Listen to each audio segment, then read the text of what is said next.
My name is Sydney Wilson, and welcome to my personal development video for the College Student Development course.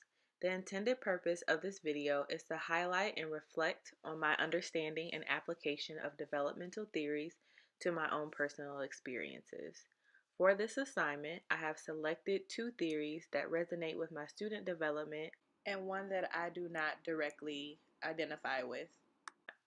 Based on my interpretation of these theories, I will offer critiques, limitations, similarities, and differences of them, as well as recommendations to current student affairs educators and professionals. In just 147 days, I will be a double alumna from Oakland University. The past 6 years have been both pivotal and necessary for the academic and professional that I aspire to be. No process worth going through is free from opposition, but it makes it that much more worth it when you can see the direct results of everything you are working for. I think back to the start of the semester where we submitted our Where I Am From papers. Pontiac, my hometown, was the place I illustrated based on its foundation, but also its current reputation. This allowed me to internalize the components of the writing for myself. I want my foundation and reputation to mirror one another rather than contradicting themselves. I want to be an external reflection of the internal changes that I have experienced and be an example to my students as well as my colleagues. One of the first theories I felt a close connection to was Chickering's theory of identity development. Arthur Chickering, an educational researcher, coined this term in 1969, but it was later revisited in 1993. Chickering offers 7 vectors or tasks students must go through in the midst of discovering their identity.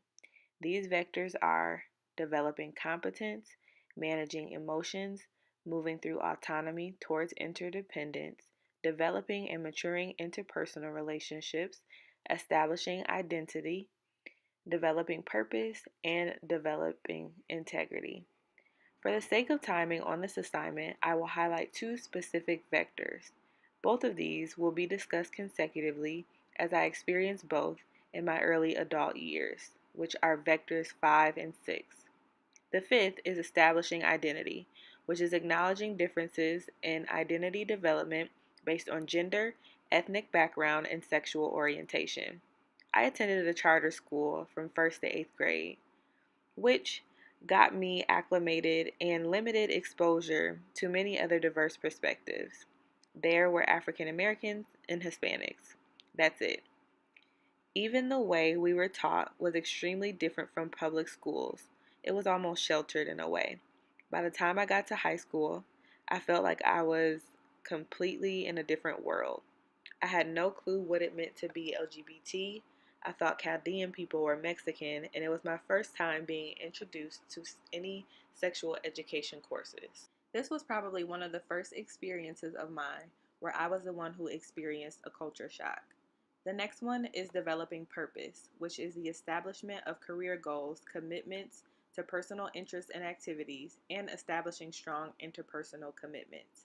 As a result of having to embrace and take the time to be immersed in a new culture and identity, that also meant I had exposure to certain things that allowed me to alter my perspective on what I thought to be important to me. This was including my social life, extracurriculars like track and field, and even my aspiration of being a nurse. What I thought I had been taught to believe or not believe at a charter school looked very different through high school and even in my transition into college. The little girl who wanted to be a princess by day and a lawyer by night now had to put realistic perspectives in place to advance forward. On week 3, we began discussing integrated models as well as self-authorship. One of the weekly readings, there was a quote that said, "If we have been gagged and disempowered by theories, we can also be loosened and disempowered by theories." From this, I specifically wanted to highlight self-authorship by Marcia Baxter Magolda, a professor and student development theorist who sought to discuss the internal capacity to construct one's beliefs, identities, and social relationship as a means of successfully navigating through adult life. During this crossroad phase, there are tensions between external influence and growing internal voice as a young adult to work to make their own way in the world.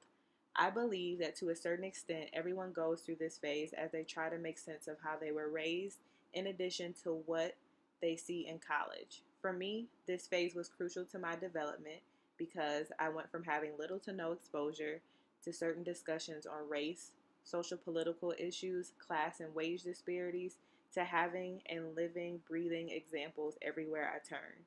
It was an adjustment at the moment, but those factors gave me an opportunity to do my own research and cultivate my own teaching moments to be able to pour what I am learning into my students as well as those I come into contact with. I can admit that I had a surface level understanding of a lot of different issues.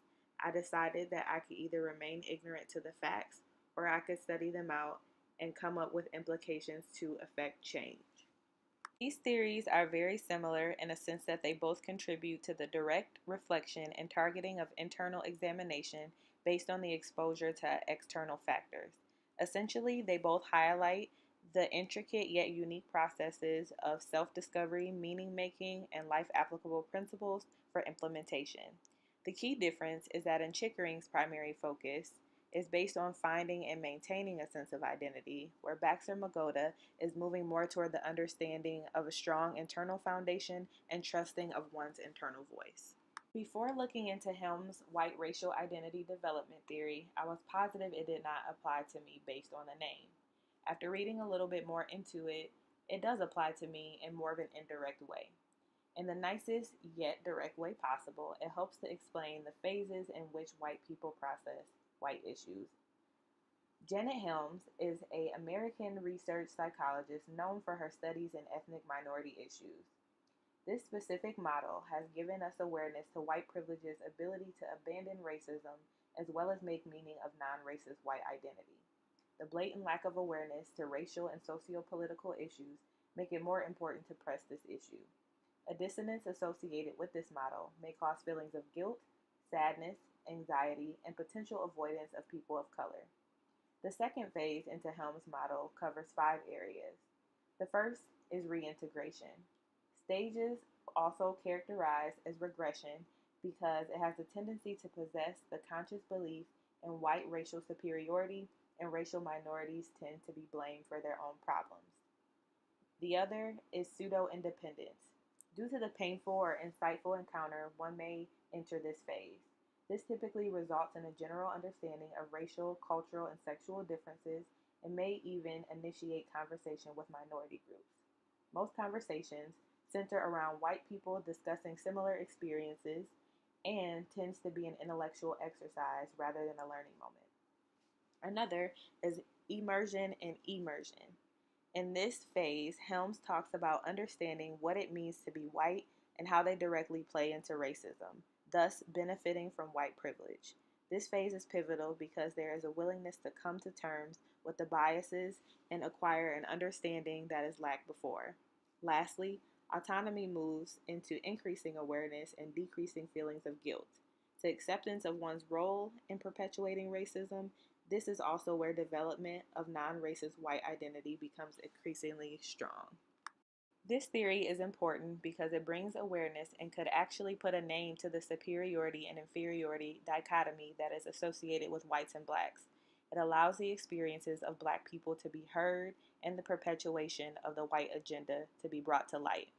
In first semester equity, this became apparent when privileged people would freely make racist remarks without even blinking. They were so strong and so continued into their ideas that they thought that their way was right and it was acceptable because it was how they grew up and had been raised.